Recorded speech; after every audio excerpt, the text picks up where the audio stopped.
Alok sir, જેમ લોકો અમારી પાસે હોસ્પિટલમાં આવતા હોય છે અને પૂછતા હોય છે કે અમે હેલ્ધી રહેવા માટે શું કરીએ કે જેનાથી અમને રેગ્યુલરલી હોસ્પિટલના ધક્કા ના ખાવા પડે અને અમે ફિટ રહી શકીએ, તો ત્યારે અમે કહેતા હોઈએ છીએ કે તમે એક હેલ્ધી લાઈફસ્ટાઈલ મેન્ટેન કરો, પ્રોપર ફૂડ ઇન્ટેક લો, પછી તમે એક્સરસાઇઝ કરો, સ્લીપ સાયકલ પ્રોપર રાખો, તો આ બધાથી તમારી લાઈફસ્ટાઈલ બેલેન્સ રહેશે. અમે જેમ ડૉક્ટર છીએ પણ રાત્રે ઘરે જઈએ સાંજે 6 વાગ્યા પછી, તો અમે બી નોર્મલ માણસ જ બની જઈએ ને.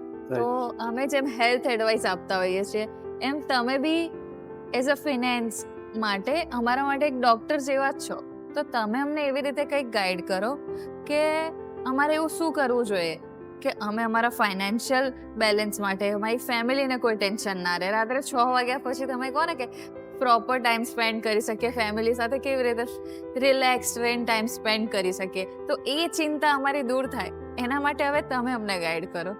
જેમ તમે કહો છો કે હેલ્ધી રહેવા માટે એક હેલ્ધી લાઈફસ્ટાઈલ જરૂરી છે, એ જ પ્રમાણે તમારા ફિનાન્સીસને હેલ્ધી રાખવા માટે એક પ્રોપર ફાઇનાન્શિયલ પ્લાનિંગ હોવું ખૂબ જ જરૂરી છે.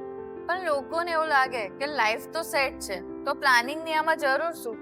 ઘણા લોકો કહે છે સારો બિઝનેસ છે, સારી જોબ છે, મારી પાસે સેવિંગ્સ પણ સારું છે, તો પછી ઇન્સ્યોરન્સની શું જરૂર છે? પરંતુ ડોક્ટર, લાઈફમાં ઇમરજન્સી પૂછીને નથી આવતી. એક એક્સિડન્ટ, એક ઇમરજન્સી અને તમારી લાઈફ સેવિંગ્સ ખતમ. જો કોઈ અજગતી ઘટના બને છે તો તમારા પછી તમારા ફેમિલીનું શું? એ સમયે તમારા ફેમિલીની મદદે કોણ આવશે? સાચી વાત છે.